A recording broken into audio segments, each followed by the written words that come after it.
Welcome to the channel. Please like, subscribe and hit that noti bell. Thank you. Alright, welcome back to the channel.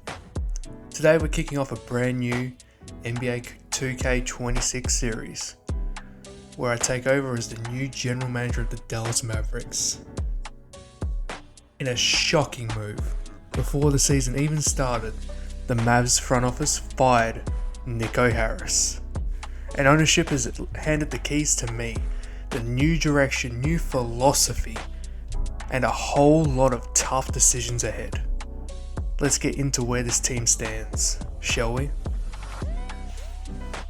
So heading into the season, we've got some major injuries we'll talk about later, which definitely impact how we structure this rotation. Right now though, the starting lineup looks like this. D-Lo at the point. He's a bit of a good ball handler.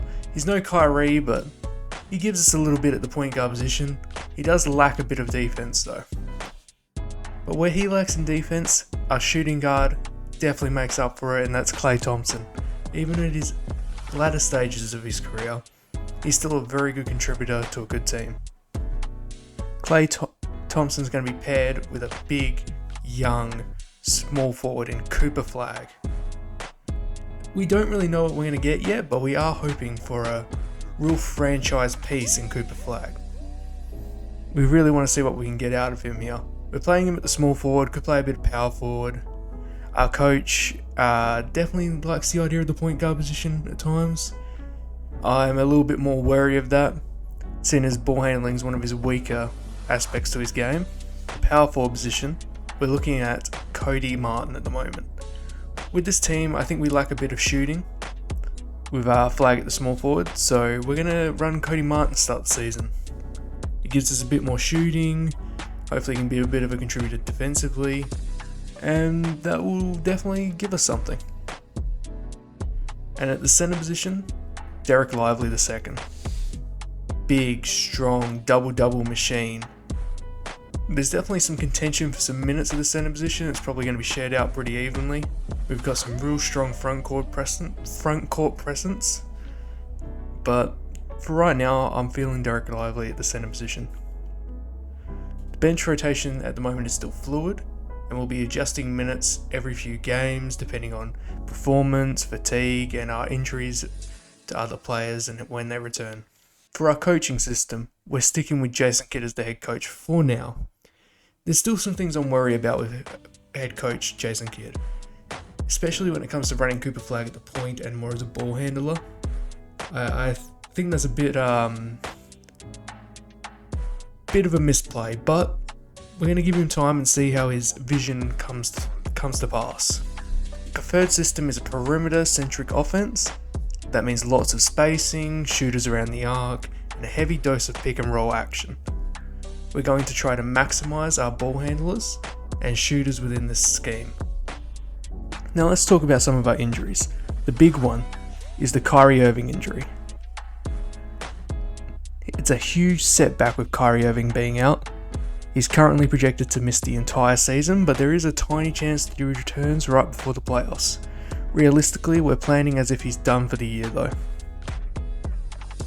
Kyrie's impact. After losing Kyrie through injury, it's probably a good point to look at what he actually gives us as a player. He's a 24 point per game player, one of our best ball handlers in the league and in our team, and someone who can create offense out of nothing. He would have been our go-to scorer, especially in the clutch moments, so replacing that production is going to be a challenge. Now, up to the big man, the new tradee coming into the team, the man we got in return for Luka. He's dealing with a short-term injury at the moment and is expected to be out for 1 to 2 weeks, so thankfully nothing major.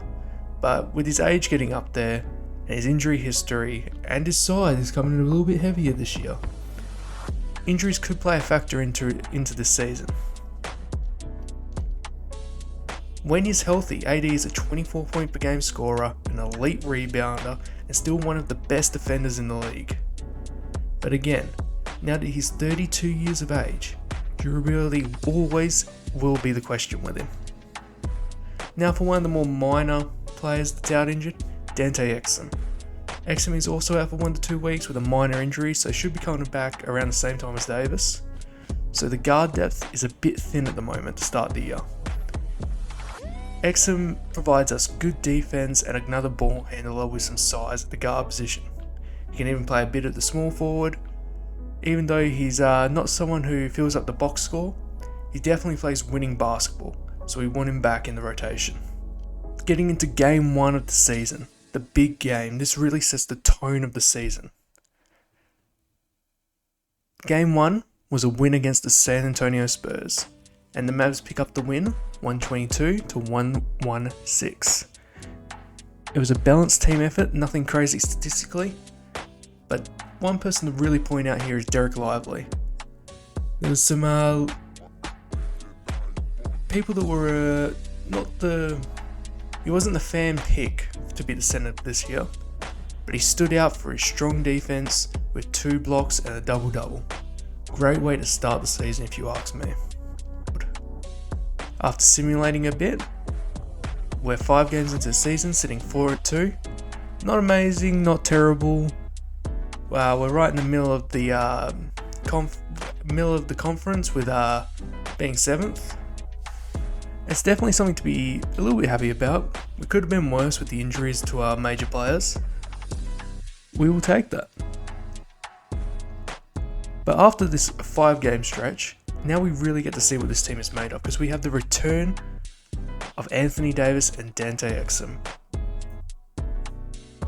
We aren't rushing them back at the moment, however, so their minutes will be limited early. Anthony Davis will only be playing 26 minutes per night on a minutes restriction, and Dante Exum will be coming in with 8 minutes. We don't really need him to play more minutes at the moment, being the fact that we have some good output from our other ball handlers, but we are looking forward to seeing what Exum can give us defensively. We'll ramp them up as their condition improves, and see how the other players go statistically as well. Now we have a look at the early draft selection of prospects, the guys we can start scouting now. Even though the season just started, we're already beginning the early scouting process for the upcoming draft. Right now, we're mainly watching wing players who can shoot and handle the ball and will fit alongside Cooper Flagg for the years to come as a modern NBA player. Now we jump ahead to the 25 game mark of the season, and the Mavericks are 14-11, which puts us at 5th in the Western Conference. Solid start considering the injuries early on, and having no depth at the point guard position, or at least no star depth, with Kyrie Irving still being out. But talking about the point guard position, it's probably a good time to mention D'Angelo Russell and how he's doing. D'Lo is holding down the starting point guard spot surprisingly well. He's leading the offense, making smart reads and putting up strong stats, exactly what we need with Kyrie still being out injured. Now, let's have a look at our rookie, Cooper Flagg. He is playing really well, especially on the defensive end. Offensively, he's not putting up numbers that are blowing anyone away for a rookie, but still, he's developing, he's showing flashes of brilliance, and he's showing that he could become a long-term star in this league, which is definitely what we need coming out of the Luka era.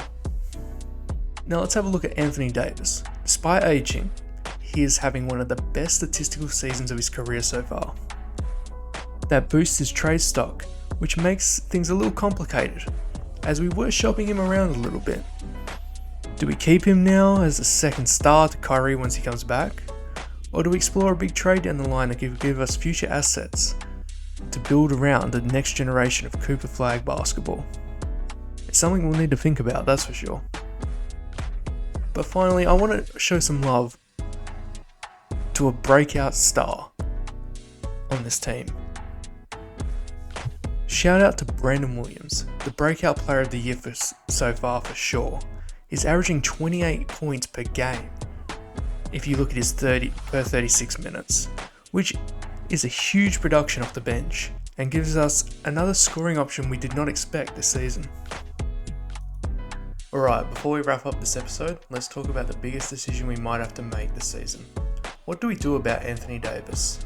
He's playing some of the best basketball of his career. His value is high, and teams around the league are calling. Right now, we've got 3 real trade paths on the table. The first direction we could take is building for the long-term future of the team. The Spurs have offered a package built around Keldon Johnson and 2 first-round picks. Keldon's a young, tough wing who's still improving, and 2 firsts give us a huge amount of flexibility moving forward.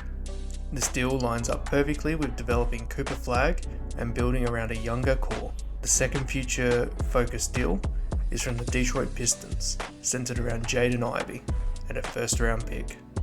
Ivey gives us explosive athleticism, shot creation, and a longer-term upside at the guard position.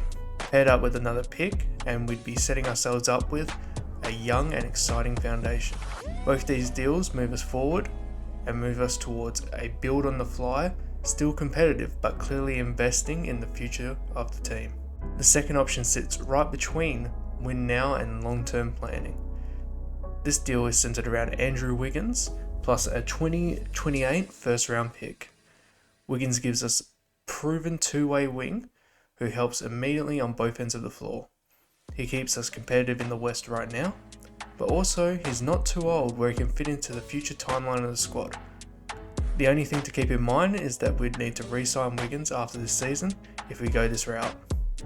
But overall, it's the most balanced option, not a full rebuild, not an all push in, just a smart retool. Option 3 of course is just to keep AD and reevaluate at the end of the season. So those are the 3 paths on the table: build for the future, retool the roster, or keep AD till the end of the season. Let me know in the comments which trade you'd make. And in the next episode we might start testing some of these offers. Now I'd like to thank you for watching the whole episode, I really appreciate it. Now if you could just drop a like, comment and subscribe, it would really go a long way for a small channel like mine. You can also expect the next video to come out next weekend, but in the meantime, why don't you keep yourself entertained by heading over to my main channel where I play a bunch of games and upload daily.